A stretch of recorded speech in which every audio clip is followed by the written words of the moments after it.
diffusé sur votre chaîne, bien entendu, AFM Télévision. Alors prenez une bonne place parce que les bonnes choses commencent. Ça, c'est les shows week-end. Waouh, c'est parti. Bonjour encore, nous vous saluons parce que nous vous aimons très bien. Vous êtes le fidèle téléspectateur de cette émission et de cette chaîne AFM Télévision. Alors prenez une bonne place, partagez, likez, parce que dans cette émission vous êtes édifiés, vous êtes enseignés au travers des différentes personnes qui défilent sur ces plateaux. Alors c'est notre premier numéro aujourd'hui. Ça sera ainsi chaque semaine, nous aurons le temps de partager des choses qui se passent au travers du pays et dans le monde entier. Alors, sans plus tarder, je suis accompagné par une dame très bien. Vous la connaissez d'ailleurs, la personne de Madame Micha. Madame Micha, bonjour. Vous allez bien? Voilà, c'est avec elle que nous allons décortiquer les différents sujets sur ces plateaux. Elle est accompagnée également de la jeune dame de chez nous. On l'appelle la cadette. Bonjour, ça va? Voilà, en dehors d'elle, nous avons encore Monsieur Arsène Kantek. Vous la connaissez, notre Bougara du plateau. Bonjour Monsieur Arsène. Bonjour Monsieur Patrick. Vous allez bien? Oui, je vais très bien, merci. Comment ça a été le week-end? Ah oui, ça passe. Voilà, en dehors de M. Arsène, nous aurons un juriste que nous aimons très bien. Et il sera bien sûr notre juriste maison, la personne de Maître Justin Kwangaza. Bonjour Maître. Nous sommes heureux de vous avoir. Moi également.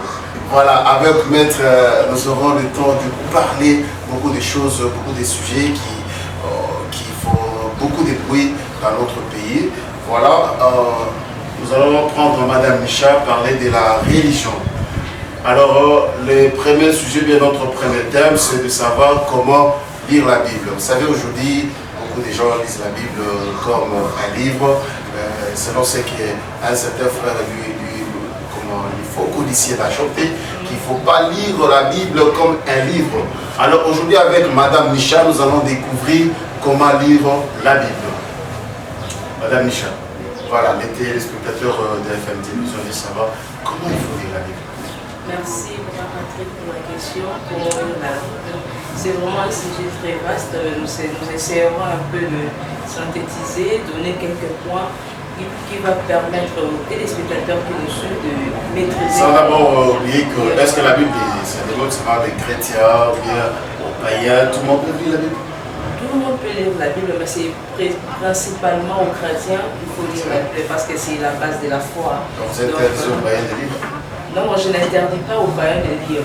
C'est un livre sacré, ça ne se lit pas comme tout autre livre. Okay. Donc c'est un livre sacré, premièrement pour les chrétiens, pour leur croissance spirituelle, dans ce sens-là. Voilà. Alors avec vous, vous allez nous donner des éléments, vous allez enseigner comment il faut lire la Bible. Bon, partons de votre question. Pour lire la Bible, d'abord il faut avoir en vous la possession de la Bible. Donc selon votre version, donc c'est que vous serez en mesure de lire correctement. Ça peut être en lingala, ça peut être dans d'autres versions. Nous voyons plutôt l'Israël, nous voyons d'autres Bibles, Sainte Bible. Donc il y a plusieurs versions de la Bible. Donc vous choisissez d'abord la Bible qui vous convient afin de lire. Vous avoir la version la plus facile, okay. Que vous serez en mesure plutôt de maîtriser. Et puis, dès que vous avez la Bible en possession, vous pouvez aussi vous disposer d'un carnet de notes ou bien un stylo de marqueur pour avoir, parce que vous n'allez pas lire la Bible comme tout autre livre. Donc vous prenez le temps de lire et puis d'entrer en profondeur pour ressortir quelques comment dirais-je, quelques éléments qui vont vous permettre à pratiquer ce que vous êtes en train de lire ou bien à être inspiré selon l'Esprit de Dieu par rapport à ça. Et puis, dès que vous avez votre carnet de notes après, vous pouvez aussi vous disposer un environnement sain qui vous permettra de mieux lire ou bien de méditer, si je peux encore dire, la Bible. Et puis, moi je préférerais, et ça c'est un conseil, dans un endroit un peu calme, là il n'y a pas trop de bruit parce qu'on voit à Kinshasa, on parle toujours je suis dans le bruit et de ne pas être dans le bruit. Ouais. Donc, chercher un endroit un peu calme. Oui, oui. Dans le bruit, ok. Vous comprenez donc. Non, oui, oui, dans les bruits divers.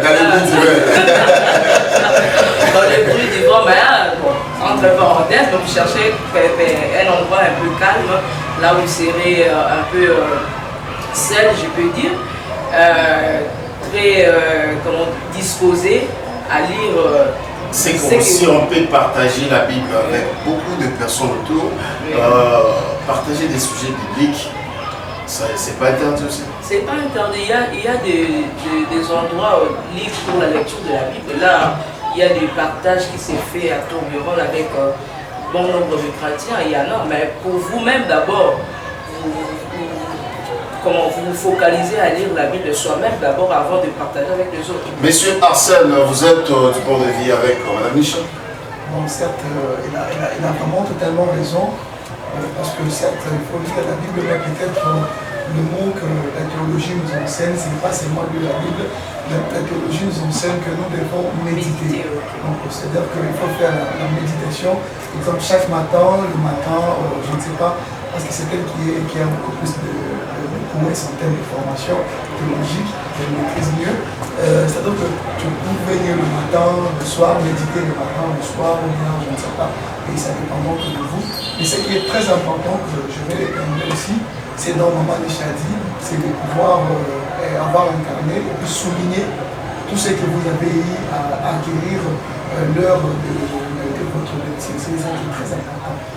C'est très important de lire et puis écrire, méditer. Et puis pratiquer aussi. Pratiquer aussi, ça c'est très important. Vous pouvez lire, écrire ça si vous ne pratiquez pas. Donc, voilà, je vous annonce déjà le thème central de notre émission. Nous allons parler sur le phénomène Kuna dans la vie de Kinshasa. Vous savez que ces derniers temps, ça a pris de l'ampleur. Et bien que les gouvernements essaient de faire quelque chose pour mettre fin à ces phénomènes, ça continue toujours. Alors dans cette émission, nous allons plus parler de ça. Soyez en tout cas attentifs parce que ça va vraiment vous aider les enfants qui sont dans les rues, les parents qui nous écoutent, qui ont laissé des enfants partout. En tout cas, ça c'est pour vous. Alors je vais prendre la question culture avec madame qui est partie même, Seigneur Jésus, ça va venir. Voilà. Moi, on a pris ça comme ma cadette de la mission. Voilà, nous allons parler de la culture avec le système Yaka Tofan, ici à Kinshasa. Je voudrais bien vous écouter. Qu'est-ce que vous avez apporté? Merci pour la question. Avec les systèmes Yaka Tofan, ce système, en fait, ça a un peu pris de l'ampleur aussi. En plus, d'ailleurs, comme c'est dans notre langue, je préfère les attendre à Lingala. Comme ça va beaucoup aider presque tout le monde. Parce qu'il ne faut pas qu'on soit trop français. Déjà, on comprend que c'est à Lingala. Alors, c'est bien que ça va Lingala, pour que et ça m'a Lingala, tu vois. Ok. Bon. Pour le système, il y a quand même ça évidemment en fleurs on appelle aujourd'hui il y a trop de gens qui sont ici, qui sont dans leur maison, la plupart la barrière. En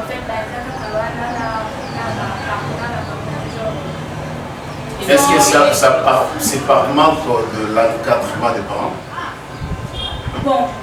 Si je peux dire, c'est une question d'ailleurs que je vais poser à Maître Justin, lui qui est bien positionné, qui va nous donner plus de détails. Voilà. Alors, pourquoi aujourd'hui il y a ces systèmes et pourquoi ça continue dans notre vie et pourquoi ça règne? Si je peux dire, c'est juste que quand la jeune fille tombe enceinte, sans pouvoir protéger et tout. Peut-être que les parents font des animaux. Et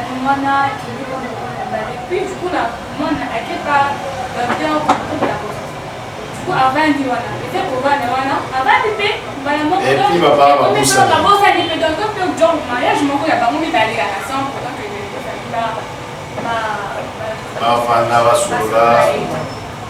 Ça, c'est un autre point. Pour soulever encore un autre point, et là, sur ce problème, il y a d'autres.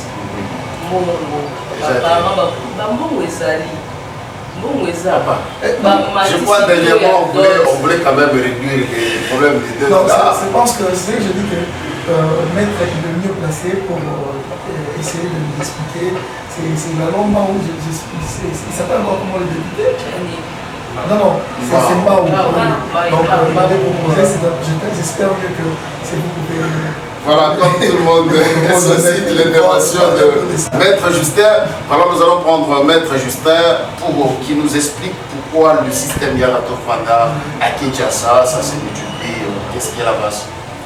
Merci beaucoup, monsieur. On est content de prendre part à cet état, surtout de donner mon point de vue en tant que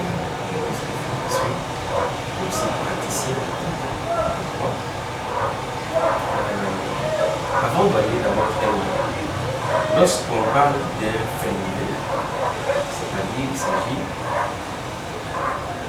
de l'ensemble de pratiques qui ont commencé depuis une certaine période et ces pratiques sont tolérées et deviennent avec le temps normalisées par la société, acceptées par la société. Ok.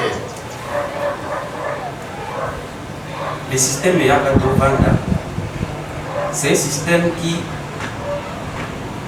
s'est créé d'une part avec la responsabilité de l'État et de l'autre part la responsabilité locale.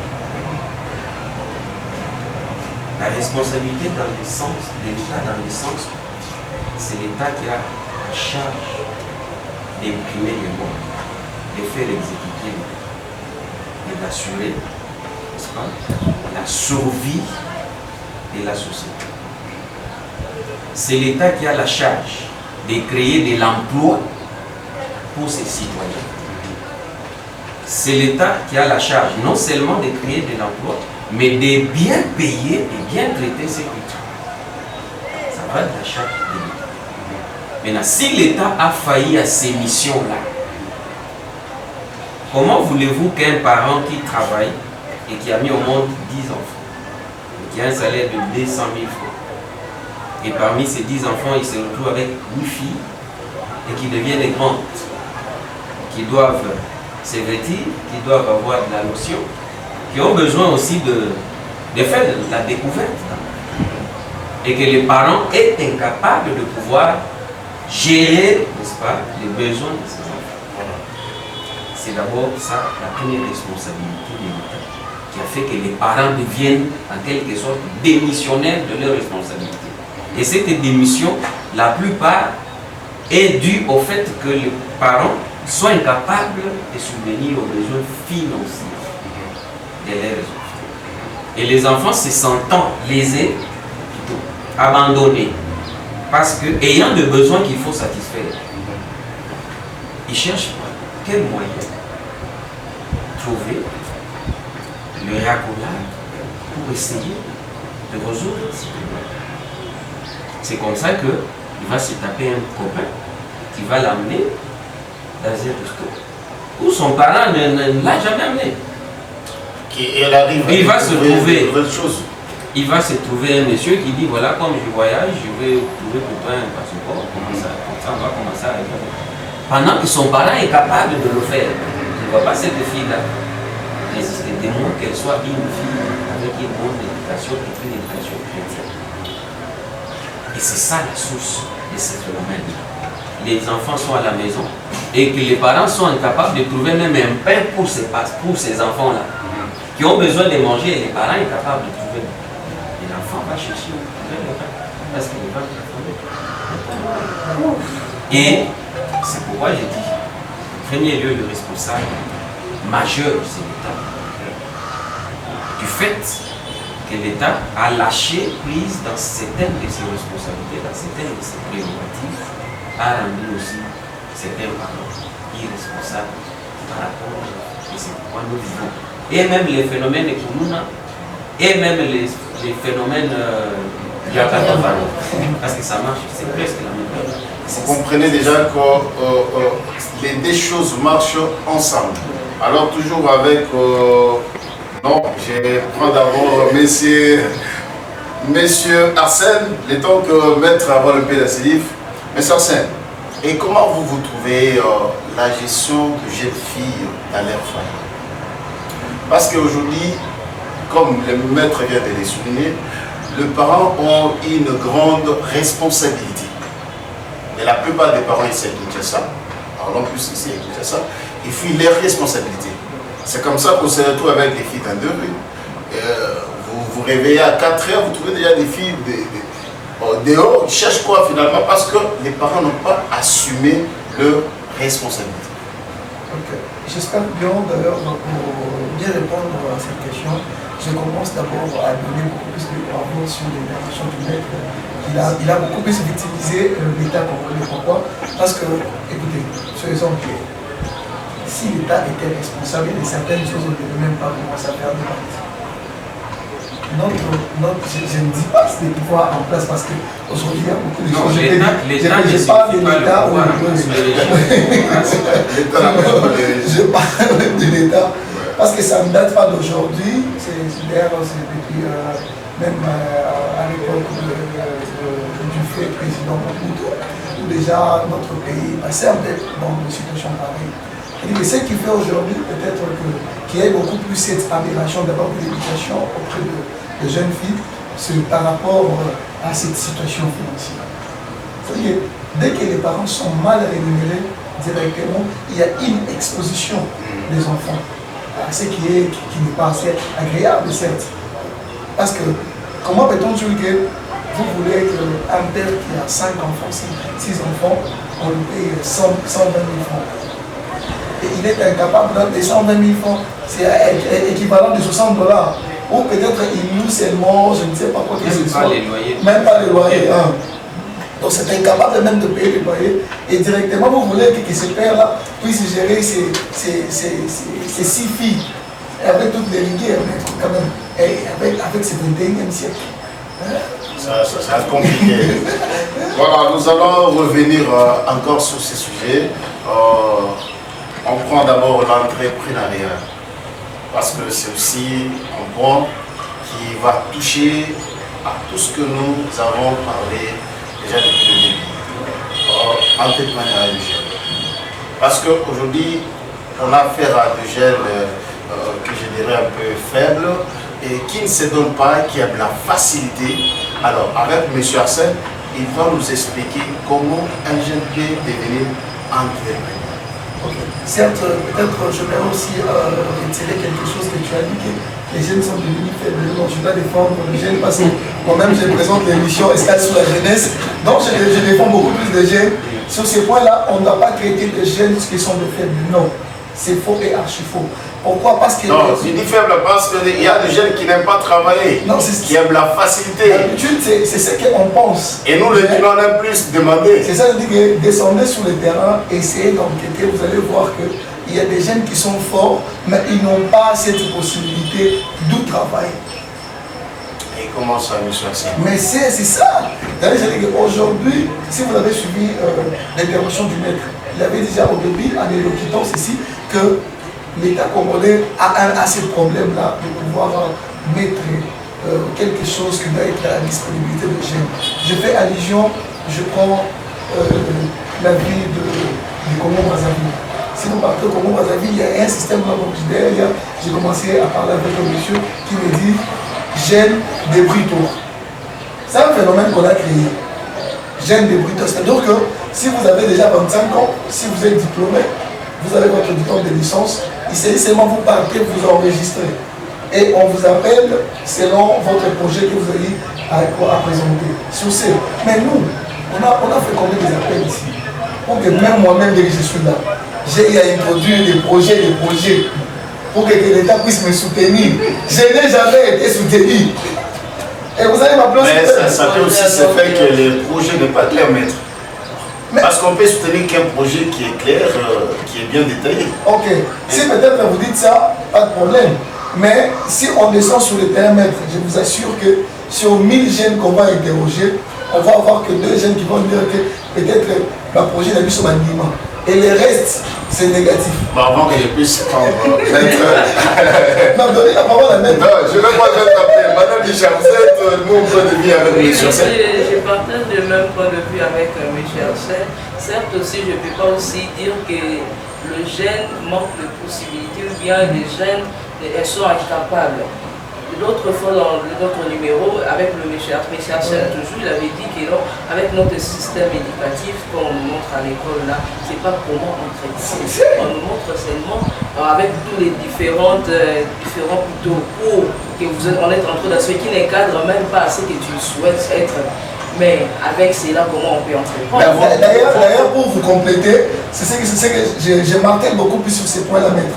Que dans notre système éducatif, on n'a pas inclus cela, le système d'entrepreneuriat. Nous, on nous a appris d'aller travailler, rendre service dans des sociétés. On ne nous a pas appris d'être des autonomes financiers. Maintenant, il n'y a même pas des emplois qui sont disponibles pour les jeunes. Maître, vous ne trouvez pas que le jeune Congolais aime beaucoup plus travailler dans le bureau que trouver quelque chose qu'ils peuvent faire? C'est pas de leur faute. Oui. C'est pas de leur faute.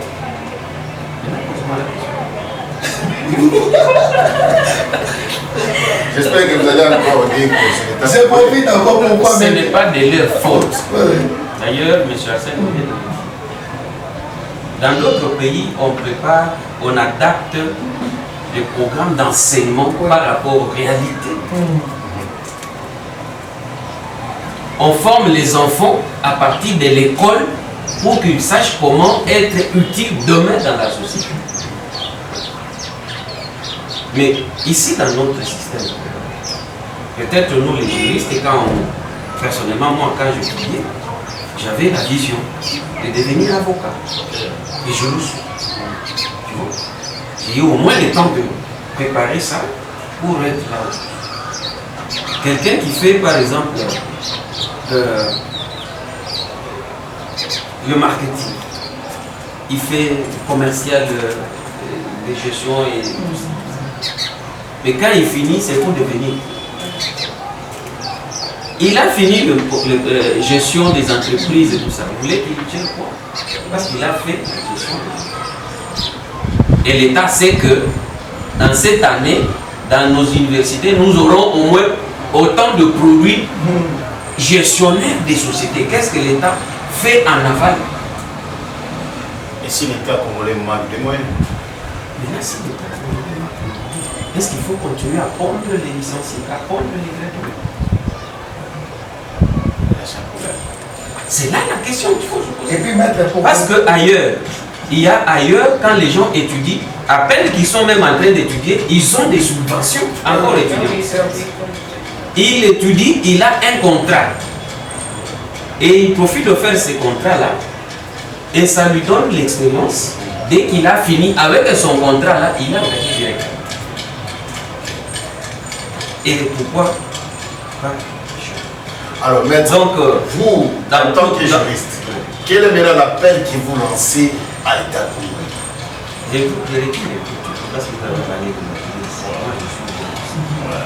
vous voyez ce que vous faites ici? C'est une entreprise.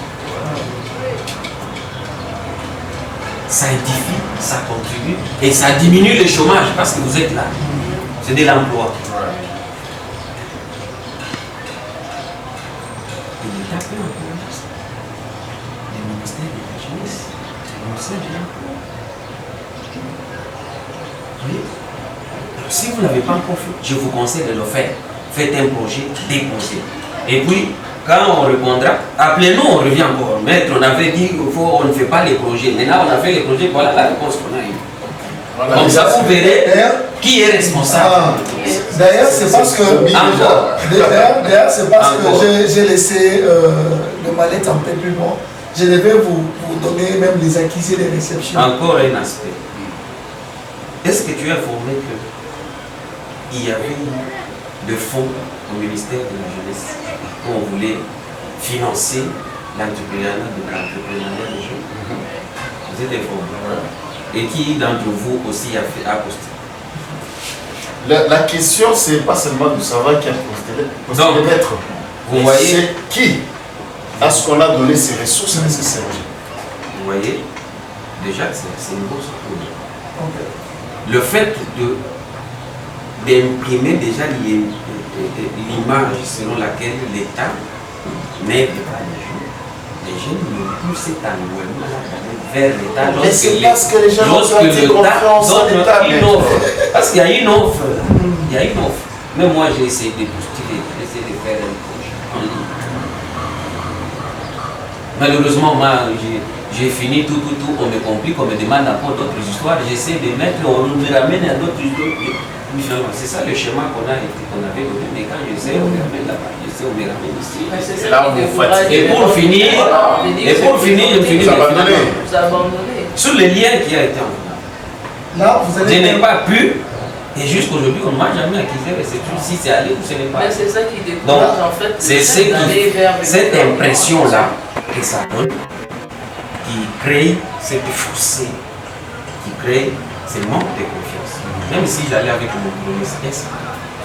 Maintenant, les jeunes pensent que ça ne sert à rien. Regarde les lancements d'offres en question, c'est pour une catégorie de personnes bien détaillées, bien choisies. Lorsqu'il y a des offres comme ça, tous les jeunes ne sont pas en ligne, ils ne sont même pas connectés. Peut-être que certains ce sont des offres viennent d'apprendre de mais les gens, il y a des gens qui sont connus.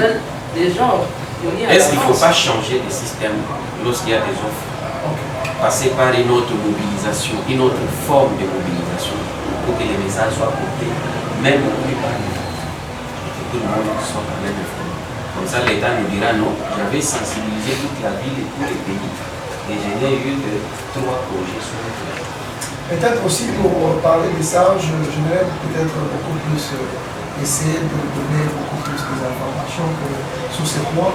L'État aujourd'hui, s'il mettait des offres en ligne, il doit d'abord se poser des questions. Est-ce qu'il y a des serveurs pour recevoir toutes les requêtes que les gens vont postuler en ligne? L'État n'a pas des serveurs. J'ai quelques notions de l'informatique que je maîtrise mieux. Exemple sur ces points. Vous pouvez, il met l'offre en ligne et on a bien spécifié que sur cette offre, il n'y a que 5000 personnes qui doivent postuler. Au-delà des 5000 personnes, le serveur ne va pas fonctionner correctement. Mais sur ces, on peut lancer l'offre à 12 heures. Tu postules à 12h05 minutes. Les serveurs ne fonctionnent pas toujours. Donc même dans les offres, l'État n'est pas sérieux. Là, tu es bloqué quand même. Mais je vous dis, même dans des offres, comme ce que Maître vient de dire là, moi si je l'ai consulté, cette offre-là, on a bien lancé ça, c'est en ligne, mais cette offre n'a pas de serveur cohérent pour recevoir toutes les requêtes que les gens vont déposer. Et vous voulez condamner les jeunes? Non, condamnez l'État. L'État congolais. Voilà, nous allons passer parler à présent de phénomène Kuluna. Maman la bisso, aïe aïe aïe. Le matin, je partais quelque part et maman dit, pendant que j'ai sorti pour aller payer les marchandises à Zigida, je me suis croisé avec ces bandits-là, ils m'ont arraché les sacs qui contenaient l'argent et aujourd'hui, je ne sais pas faire. Peut-être je vais essayer de profiter directement d'illustrer des exemples qui sont assez concrets. Il faut poser la question à Mère. Où est parti son téléphone?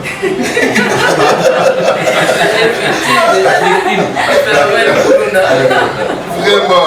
Alors, je commence d'abord avec pour savoir pourquoi le phénomène Kuluna ne cesse dans la vie des Kinshasa. Toi-même, tu as été victime. Imaginez à 6 heures.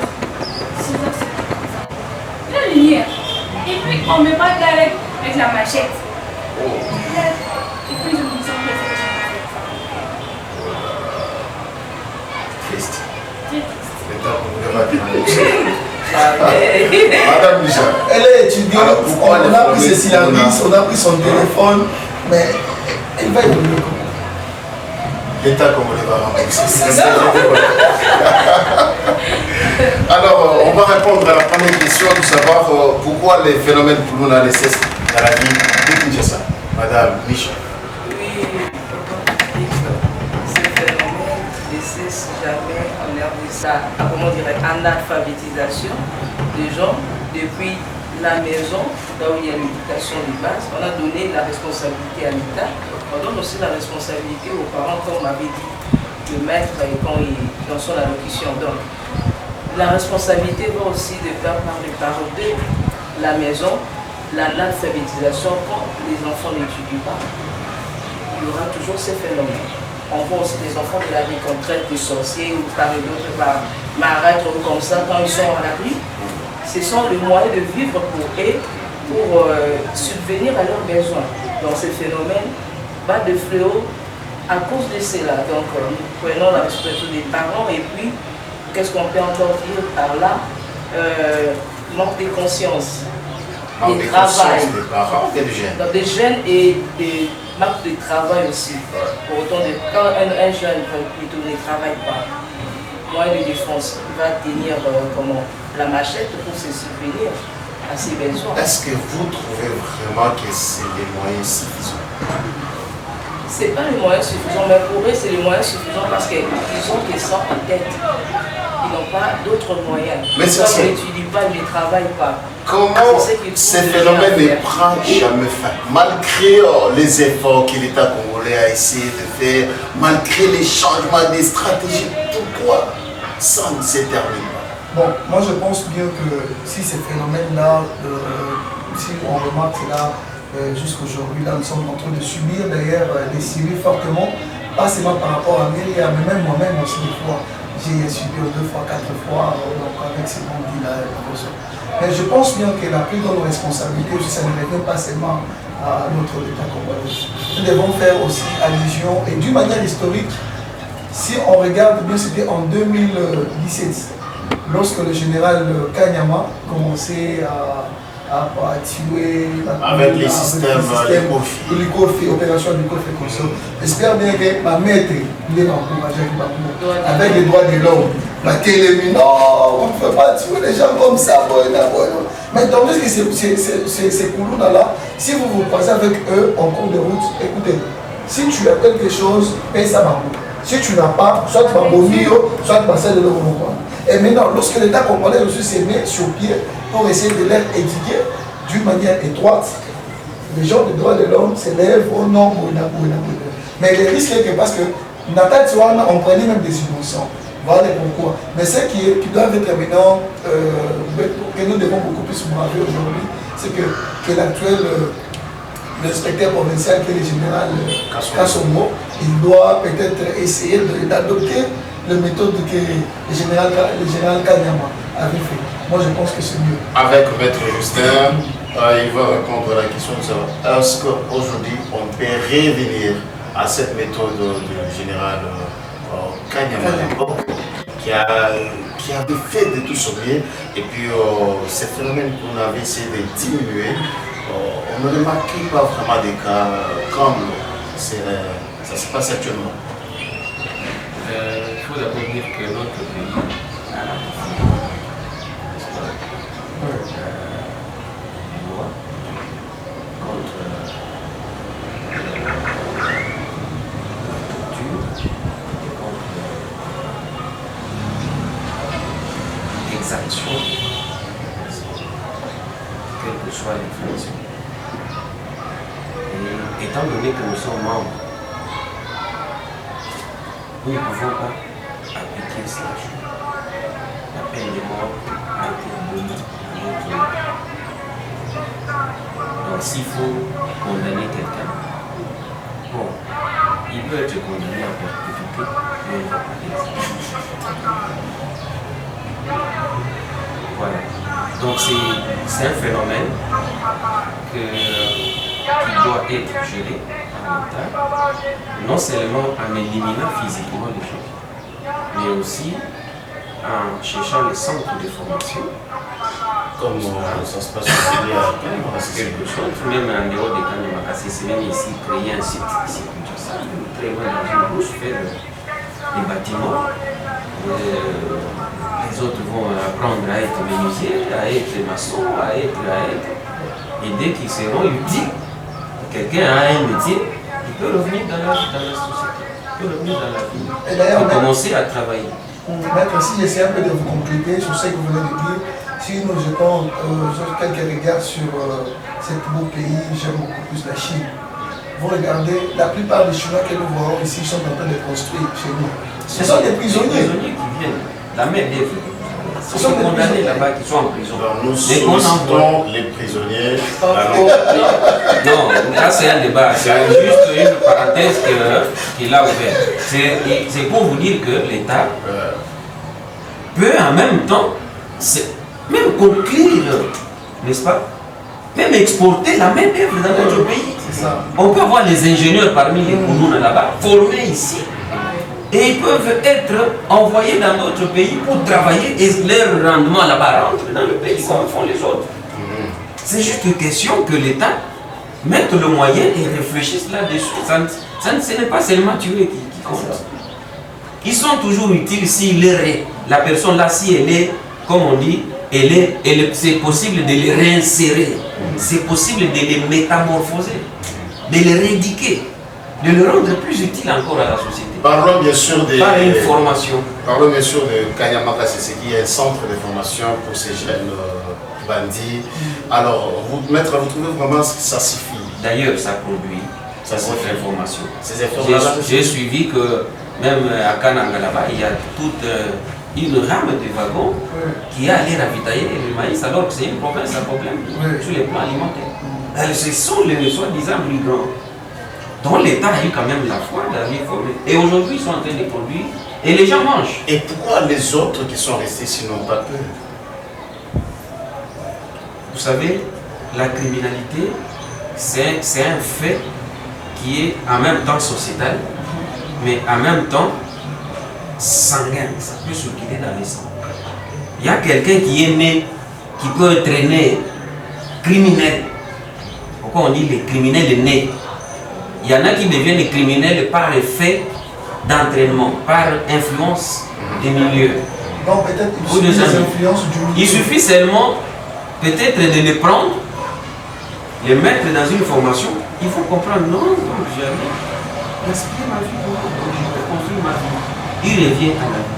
Mais un criminel né, tout ce que vous pouvez faire là, comme c'est dans le sang, comme c'est ça sa nature, il ne va pas tout le temps changer.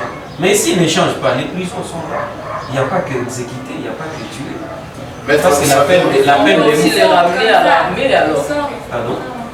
Est utile aussi à l'armée. Mais comment on peut mettre quelqu'un dans l'armée, quelqu'un qui n'est pas discipliné? Vous savez les conséquences. Attention, je n'ai pas parlé des morts. Okay. Parce que l'armée c'est plus dangereux. Parce que vous lui donnez l'arme. Oui. Et d'ailleurs, parce que je ne vais pas. C'est pourquoi moi j'ai parlé des métiers que de l'armée. Parce que dans l'armée, vous risquez de déplorer encore des choses. Si vous regardez aussi, je vais vous donner quelques points. Si vous regardez, exemple, c'est que Mary vient d'évoquer pour le moment, et ils ont créé la première année. Si vous regardez la plupart des gens qui sont dans c'est quoi encore? Je pas PCR. La plupart de PCR qui nous ont donné de nous tracasser en cours de route. Mais ce sont des coulots là qu'on a ramassés, même mis la PCR. Et voilà pourquoi ils sont en train d'entrer dans la carte à Moutoukaba, tout, ça la violence, tout ça. Parce qu'il fallait les ramener quelque part, à former Bambo, la plupart, Bambo génération de gens. Oui. On a du mal à circuler dans la mission. Génération de gens, ça veut dire quoi? Mais oui, génération de gens, Bambo, tout. Donc, un PC, il a le monopole, je ne sais pas si la loi nous permet de mettre les mieux passés pour vous expliquer. Donc il peut entrer dans votre véhicule, il vous aura à Dalito et à vos cartes Dalito. Dans les cours. Mais je ne sais pas. Bon, nous sommes en train déjà de chuter avec cette émission. Continuez à liker, continuez à partager. Je vais commencer à ma gauche. Pour ça, donner la question, chacun va donner son point de vue. Son point de vue, qu'est-ce que l'État congolais peut faire ensemble avec les parents pour mettre fin à ces phénomènes dans la ville de Kinshasa? Vous avez 30 secondes. Pour mettre fin à ces phénomènes, en fait, premièrement, les parents, ils doivent prendre la responsabilité de bien se faire le l'école, et bien le former, et puis bien les instruire, enfin, bien donner des conseils à aux jeunes. Et puis l'État aussi de son côté, mettre le moyen de travail, un métier là qui peut aider les jeunes à leur vie. Merci, Madame Nisha. Oui, je partage d'avis avec ma soeur. Donc, pour l'État, il met aussi en place des centres de formation pour recruter tous ces jeunes-là, et avec les enfants de la rue, tout ça, pour les former et mettre à leur disposition un métier qui leur permettra de survivre. Du côté des parents, toujours la formation, scolariser les enfants et puis leur construire nos introductions sur l'aspect de la chrétienté. Hein. Donc avec la prière aussi, avec des conseils pour leur permettre de mettre fin à ça. La prière pour changer le climat. Mais sur scène. Bon, peut-être ce que moi je pourrais contribuer en termes de conseils, je commencerai d'abord à causer les leaders. Ceux qui sont mieux placés pour former les jeunes. Pourquoi? Je tiens le pasteur, je tiens les enseignants et je tiens notre gouvernement en place actuellement. Le pasteur est sur ce monopole-là, il doit éduquer les gens. Aujourd'hui, si on voit le pasteur qui quitte l'ère de Dieu, ils oublient la vocation que Dieu leur donné et ils sont devenus des pasteurs pétage, c'est là. Tout ça, ce sont des désordres. Bon, nous n'allons pas parler de ça aujourd'hui. Non, ça va nous... Permettez-moi. Non, mais Sarcel, je vous coupe la parole. Permettez la parole, mais Sarcel.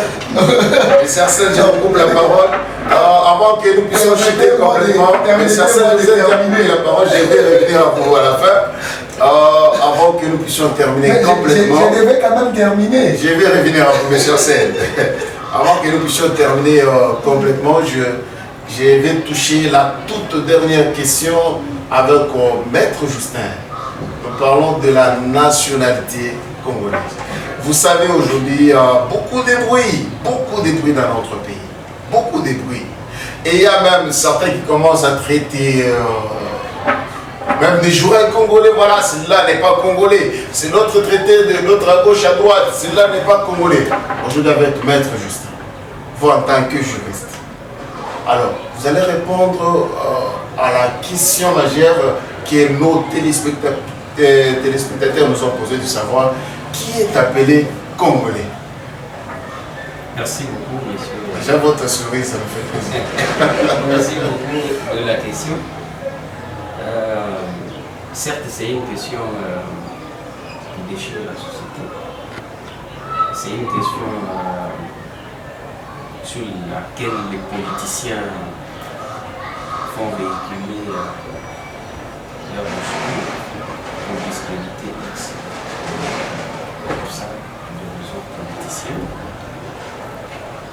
Mais j'aimerais, avant d'abord de répondre, d'arriver là, que l'on comprenne qu'est-ce que la nationalité. Et dès qu'on aura compris ce que c'est la nationalité, maintenant, ça, on peut répondre qui. Voilà, maître, vous avez 2 minutes. Je ferai l'effort dans les 2 minutes. Lorsque vous prenez la loi 35 bar 1961 du 20 juin 1961 portant loi sur la nationalité congolaise, lorsque vous lisez à son premier article, il essaie de mettre les jalons sur ce que c'est la nationalité. Cet article dit ceci. La nationalité, c'est un lien légal qui rattache un individu à un état déterminé. Un lien légal. Un lien juridique qui attache l'individu à un état. C'est ça la nationalité. Un lien juridique qui t'attache. Maintenant, ces liens juridiques, lorsque vous prenez maintenant l'article 10 de la Constitution, là on vous dit qui est congolais. Je ne sais pas si on peut le lire, si vous voulez qu'on le lise un peu, la chose. Ok. En attendant que la technique nous aide, là, on vous présente deux aspects. Donc, on peut être congolais, ce qu'on appelle en droit les you sanguins et les you sanguines. C'est-à-dire, on devient congolais par les sons, c'est-à-dire lorsqu'on descend des ancêtres congolais. Lorsqu'on descend, c'est-à-dire lorsqu'on est né d'un parent congolais, on devient également congolais par soit adoption, par option, par mariage, ainsi de suite. Et même par effet de la loi. Voilà. Par effet de la loi, on peut devenir congolais. On devient congolais par l'essence, c'est-à-dire tu es né d'un père ou d'une mère congolais ou congolaise ou de tous les deux congolais. Même si c'est seulement ta mère qui est congolaise, automatiquement tu es congolais. Parce que tu découles du père. Tu deviens congolais lorsque un enfant étranger est adopté par un Congolais.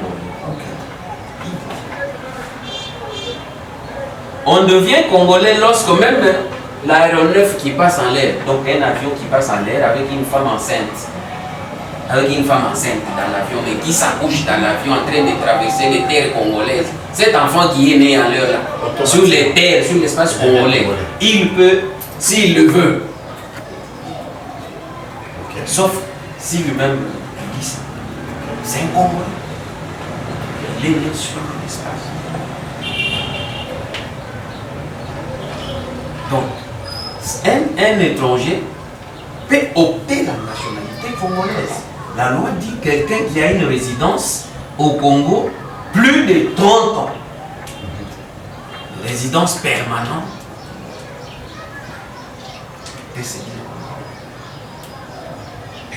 donc c'est vraiment une notion très vaste, très vaste. Lorsque vous épousez une étrangère, vous Congolais, vous épousez une étrangère. Vous l'amenez, vous vivez au Congo. Dans 5 ans seulement de votre vie conjugale permanente au Congo, cette étrangère-là, si elle le veut, Maître, revenez encore sur ça. Si elle le veut, c'est pour dire quoi? En ce moment-là, elle garde sa nationalité d'origine et la nationalité congolaise. Maintenant, notre loi, elle ne tolère pas les doubles nationalités. C'est pourquoi il dit la nationalité congolaise à l'article 10 et une est exclusive. Exclusive, c'est-à-dire lorsque tu acquiers la nationalité congolaise, elle chasse l'autre d'office. C'est ça le principe chez nous. Même si tu étais, par exemple, angolais, lorsque tu as sollicité seulement la nationalité congolaise et elle t'est accordée d'office, l'autre nationalité là-bas est partie. C'est ce que ça veut dire. C'est pourquoi j'ai dit elle peut opter si elle veut. Du moins si elle-même me dit voilà, même si je suis marié à un Congolais, mais je vis au Congo, mais je préfère garder toujours ma nationalité. C'est pourquoi j'ai dit si elle veut. Un enfant né d'un seul parent congolais peut aussi renier s'il veut la nationalité congolaise et adopter la nationalité s'il veut. Mais à condition qu'il atteigne l'âge de 21 ans. Là, c'est encore une question. Là, cette loi-là, elle est un peu différente de la Constitution qui vous parle de 18 ans comme l'âge révolu, comme l'âge de la majorité. Mais cette loi, comme elle est la loi spéciale, elle parle de la majorité à 21 ans. Donc cet enfant, dès qu'il est mineur, dès qu'il devient majeur, il atteint 21 ans, il peut maintenant choisir s'il veut devenir congolais ou devenir garder la nationalité de notre parent. Voilà. Je pense que Madame Micha, Maître a répondu à... Il y a un aspect que j'ai oublié. Des étrangers partent de chez eux, ils viennent s'installer au Congo. même avec une grossesse, même si la femme amène une grossesse, rien, tout le deux étrangers, mais l'enfant né ici, il a ce qu'on appelle les loups sols. C'est-à-dire le fait de naître sur le sol, il a la possibilité d'avoir. Du moins qu'il refuse, dès qu'il aura la majorité d'âge. Oui, mais sur c'est occupé faire le choix. Vous voulez dire quelque chose? Certes, je réponds directement. Je dis merci beaucoup à Maître pour cette intervention. On a répondu à cette belle question qu'on nous avait posée concernant la loi Tchani, qu'on devait commenter l'air, vous et moi. On s'abstenait sur ces points-là pour ne pas beaucoup plus donner les couleurs où nous sommes de X et non. C'est-à-dire que Maître, il a très bien répondu sur ces. Moi, je pense que bien la proposition de loi Tchani. Nous devons mettre l'intelligence dans ça pour essayer de protéger nos patrimoines en termes de personnes. Monsieur dans notre pays. Monsieur Arsène, prochainement, on va chercher M. Tchani. Il va nous expliquer pourquoi il voulait cette loi. Parce que c'est un compatriote congolais. Je crois que tout ce qu'il peut faire, c'est pour la bataille de son pays. Alors on va le chercher prochainement. Non. Je crois qu'aujourd'hui on va s'arrêter par là. Mais il est là, prochainement, nous allons. Non, mais oui, certes. Prochainement, nous aurons le temps. Je ne sais pas si on va encore inviter le maître, qu'il vienne quand même nous expliquer. Il passera bien sûr. Je promets déjà aux fidèles téléspectateurs de IFM Télévision que prochainement nous serons encore avec le maître Justin. Vous avez compris qu'il y a beaucoup de matières à apprendre. Il y a beaucoup. Alors nous allons puiser vraiment de lui beaucoup de choses. Parce qu'il y a beaucoup de gens qui racontent n'importe quoi dans de rue, celui-là n'est pas congolais. Voilà. Vous venez de recevoir. On vient de vous expliquer qui est congolais. Donc je crois que les débats là vont prendre peut-être fin aujourd'hui. Mais prochainement nous allons encore appeler le maître Justin pour qu'il nous explique. Je crois que nous allons aussi parler de la matière. Voilà, nous sommes déjà à la fin de cette émission. Maître Justin, votre dernier mot? Je suis vraiment flatté de l'accueil et même de la manière dont l'émission s'est passée. Je ne peux que vous encourager et plaider et amener plus haut votre cause pour que l'État encourage les initiatives telles que les jeunes qui se recherchent ont besoin d'avoir des financements pour améliorer les conditions. Ça permet de diminuer en même temps le chômage et aussi à communiquer à la population la vraie information, une information qui n'est pas teintée d'émotion. Merci beaucoup, maître. Monsieur Arsène, votre dernier mot? Non, je vous dis merci. Merci à la FM TV, merci à M. Patrick de pouvoir recevoir ce plateau. Merci à Maman Nisha, merci à Myriam. Et je profite directement de saluer aussi M. Jérémy qui est derrière la caméra et puis Maman Diva Bilona que je ne manquerai pas. Madame Nisha. Je dis merci aussi à Papa Patrick de penser à nous. Merci à Papa Arsène, merci à notre cadette qui est là. Merci à FM TV de nous recevoir et Papa Jérémy derrière la caméra et merci aussi à Maître.